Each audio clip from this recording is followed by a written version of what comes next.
औज़ुबिल्लाहिमिनश्शैतानिर्रजीम बिस्मिल्लाहिर्रहमानिर्रहीम अस्सलामु अलैकुम वरहमतुल्लाहि वबरकातुहू। Hello friend, hello FMS family. उम्मीद है कि आप सभी ठीक होंगे, खैर ऑफिस के साथ होंगे। एक बार फिर आपको इंट्राडे ट्रेडिंग के इस एपिसोड में हम वेलकम करते हैं और आज हम फोरकास्ट करने वाले कि गोल्ड आज अपनी नौयत गिलासी कैसा रहेगा।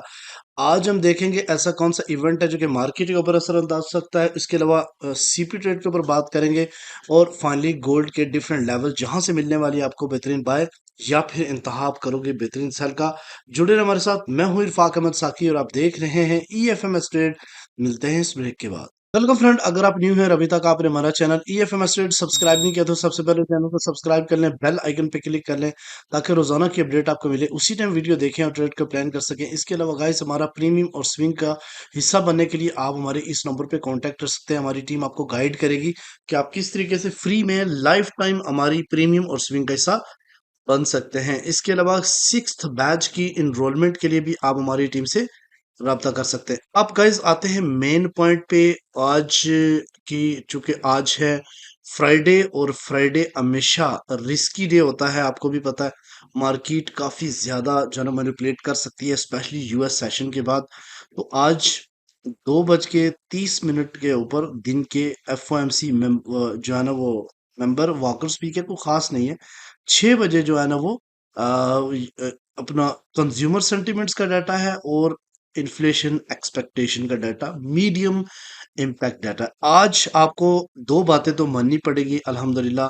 वैसे तो आप लोग समझते हैं हमारी वीडियो को, लेकिन कल दो बातें मैंने 100% इंश्योर से कही थी। नंबर वन, कि रिटेल सेल का डाटा पॉजिटिव आ सकता है और क्लेम भी पॉजिटिव आ सकते हैं, और अल्हम्दुलिल्लाह सारा का सारा डाटा पॉजिटिव देखने को मिला। और सेकंड बात जो हमने बोली थी कि गोल्ड 3311 से लेके 3305 के दरमियान में बाय होगा, और एग्जैक्टली देखें उसी जगह मार्केट गई। और जब मैं सुबह वीडियो बना रहा था उस वक्त 40 के आसपास थी गोल्ड। देखें कितना डिप लगा के, आप लोगों को अगर वीडियो देखे तो आपने सेल में भी प्रॉफिट लिया होगा और यकीनन बाय में भी प्रॉफिट लिया होगा, ठीक है।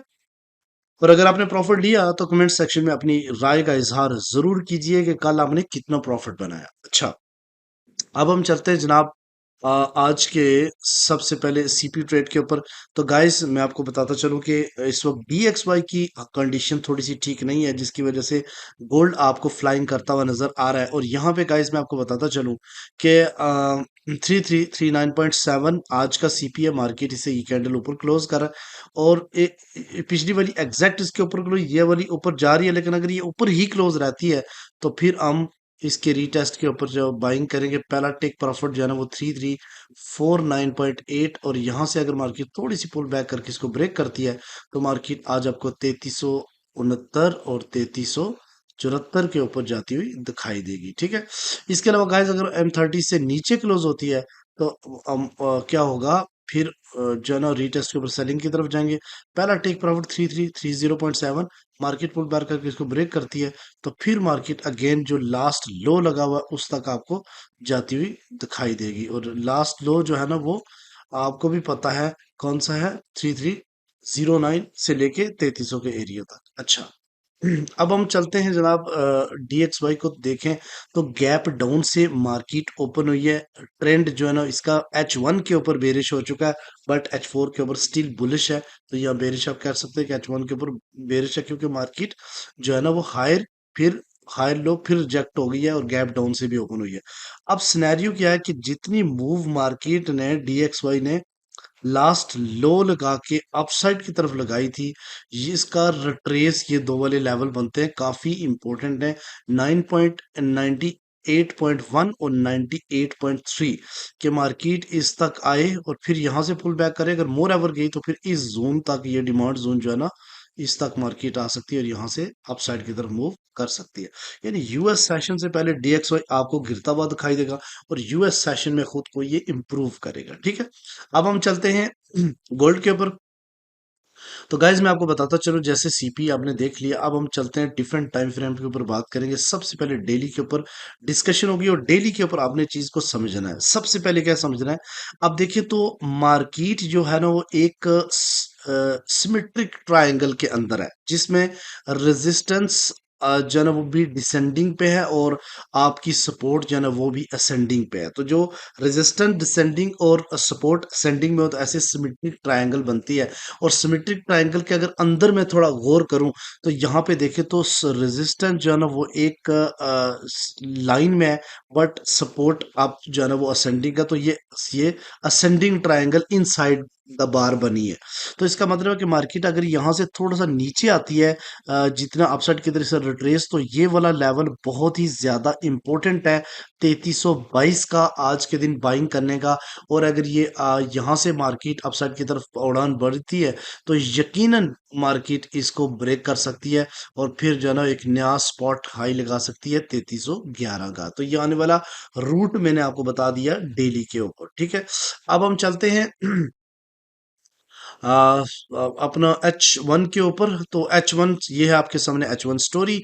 और H1 स्टोरी में आपको काफ़ी सारी चीज़ें समझ आती है। अल्हम्दुलिल्लाह सुबह अल्हम्दुलिल्लाह, कल की वीडियो जब मैं बना रहा था तो उस वक्त मैंने ये लेवल बताया था कि इस लेवल तक मार्केट आ सकती है। और ये देखिए एग्जैक्ट इस जगह पे मार्केट पिन करके अपसाइड की तरफ गई है।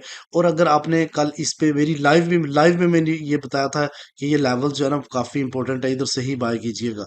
तो डाटा चाहे पॉजिटिव है या नेगेटिव है, आपने इधर से बाय करना है। हालांकि डाटा सारा पॉजिटिव था, फिर भी इस जगह से मार्केट जो है ना वो बाय हुई है। हालांकि मेरा ये ख्याल था कि शायद थोड़ा सा पिन नीचे करके जो बना हुआ है गैप, उसको भी फिल करेगी, बट मार्केट ने कल गैप को फिल नहीं किया। अब सिनेरियो देखें गाइस, थोड़ा सा मार्केट इस टाइम आपको थोड़ा पेशेंस बड़ा लेगी, और आपने थोड़ा सा समझना है, इस वक्त सेलिंग प्रेशर मार्केट के ऊपर काफी ज्यादा है। लेकिन यहाँ पे देखें तो मार्केट ने ये हाई, फिर स्विंग हाई नहीं टूटा, और फिर अगर यहाँ से रिजेक्ट हो जाती है तो एक बार से ये क्लियर होगा कि मार्केट एक फिर दफा फिर डिप लगाने के लिए तैयार है।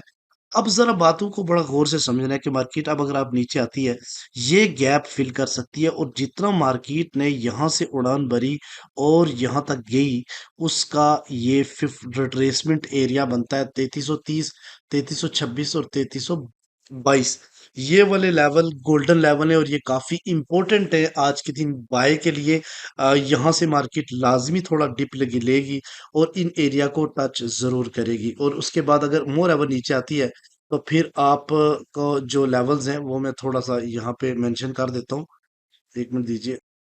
तो यहाँ पे गाइस 3320 और 3312 का एक लेवल, ठीक है, आपके सामने मेंशन है, ठीक है। सॉरी, आप इसको 3318 कर सकते हैं या 19 कर सकते हैं, क्योंकि लास्ट मार्केट ने 3319 19 और 12 का एरिया, ठीक है। इसके नीचे वही लेवल है जहां से कल मार्केट मुड़ी है, उसके फेयर वैल्यू गैप है, और नीचे 3292 और 3282 का अच्छा लेवल मौजूद है। मोर अब नीचे जाएगी तो मजीद अपडेट करेंगे। फ्राइडे है, मजीद हो सकता है कि लास्ट लो ये लगा है, और अब की बार मार्केट इससे भी नीचे लो लगा के अपसाइड की तरफ आए, तो इस चीज का ख्याल रखना। अब अगली बात समझनी है कि अगर मार्केट नीचे आती है, और नीचे आने के बाद यहीं से वापस हो या फिर इन रिट्रेस एरिया से वापस होती है, और फिर इस ट्रेंड लाइन को आगे खींचो और इस ट्रेंड लाइन के ऊपर मार्केट H1 की कैंडल क्लोज कर देती है, तो फिर मार्केट 3358 और 3382 तक बाय होगी। और इस जगह पे आपने बाय नहीं करना, फिर इस जगह पे आपने बाय नहीं करना। ये दो काफी ज्यादा important selling, hot selling zone आप कह सकते हैं, ठीक है। हैं इसके ऊपर अगर H1 क्लोज होती है तो फिर आपकी एक, जितना ये आपको पता है इंड्यूसमेंट डाला था, इसके ऊपर H1 क्लोज होती है तो फिर बाय कर सकते हो 90 तक, 3390 और 3400 तक फिर आपने सेलिंग देखनी है, क्योंकि ये अगेन सेल के। तो आई होप आपको ये समझ आ गया कि कहाँ पे बाय और कहाँ पे सेल देखनी है। और H1 के ऊपर स्टिल ट्रेंड जो है ना वो बेरिश है, और इसमें वॉल्यूम भी सेल का ज्यादा देखने को मिल रहा है। अब हम चलते हैं जनाब गोल्ड के M15 के ऊपर। तो गाइस ये आपके सामने 15 मिनट का चार्ट है, और 15 मिनट का चार्ट जो है ना वो काफी एग्रेसिव होता है ट्रेड्स के लिए। ये 15 मिनट का चार्ट है आपके सामने, और यहाँ पे देखें तो मार्केट इस ट्रेंड लाइन को अगर क्लोज करके नीचे आता है तो फिर अगेन इन लेवल्स पर आ सकता है, क्योंकि नीचे फेयर वैल्यू गैप भी मौजूद है, और उसके नीचे ये डिमांड जोन है। और ये ऊपर सेलिंग जोन जो आप देख सकते हैं 4246 के दरमियान, इसमें मार्केट एक बार और दो बार और तीन बार ऑलमोस्ट रिस्पेक्ट ले चुका है, चार बार रिस्पेक्ट ले चुका है। लेकिन अगर स्ट्रॉन्ग पावर लेके आएगा तो फिर यहाँ पे बाय स्कैल्पिंग, सेल स्कैल्पिंग नहीं होगी, ब्रेक करेगा। फिर आपने इस जगह सेल स्कैल्पिंग करनी है और इस जगह करनी है, ठीक है। ये मार्केट का लास्ट डे का हाई है, और ये मार्केट का लास्ट डे का लो है। इनके दरम्यान में मार्केट जो है ना ट्रेड होने के ज्यादा से ज्यादा चांसेस है, ठीक है जी। अच्छा, अब हम चलते हैं H4 के ऊपर। तो गाइस ये है आपके सामने H4, और H4 में आप देखें तो एक स्ट्रॉन्ग बुलिश कैंडल, खूबसूरत बुलिश कैंडल बनी है, लेकिन मार्केट ने लास्ट जो लो लगाया था उससे भी नीचे एक लो स्पॉट करके मार्केट आई है, और स्टिल इस ट्रेंड लाइन को अभी भी मार्केट रेस्पेक्ट दे रही है, आप देख सकते हैं। तो पिछले 1-4 घंटे में मार्केट ने स्पॉट लगा के और फिर अगेन जो कैंडल क्लोज हुई है, इसमें भी मार्केट जो है ना वो डाउन साइड की तरफ आपको स्पॉट लगाती हुई नजर आ रही है। अगर इससे ऊपर H4 क्लोज होती है, तो फिर जो नेक्स्ट रेजिस्टेंस होगी वो 3353, 3366 और 3387 और 93 का एरिया होगा। और अगर वापस पुल बैक करती है तो 3331, 26 और 22 ये रिट्रेस है। और उसके अलावा मोर एवर अगर हम सपोर्ट की बात करें तो 3329 पहली सपोर्ट है, 3339 दूसरी सपोर्ट है। ठीक है, आप 29 की जगह आप 22 भी कर सकते हो। ठीक है, मोर अच्छी सपोर्ट है 3322। तो मैं इसको ना 29 की जगह करूंगा 3322। ठीक है, तो 3322 और 3309 और उसके अलावा 3296 और 90 का एरिया। आई होप कि आज की वीडियो भी काफी इंपॉर्टेंट है। वीडियो लंबी हो जाती है इसलिए मुझे जल्दी जल्दी बोलना पड़ता है। मिलते हैं नेक्स्ट वीडियो में, अपने रखिएगा बहुत सारा ख्याल। अल्लाह हाफिज।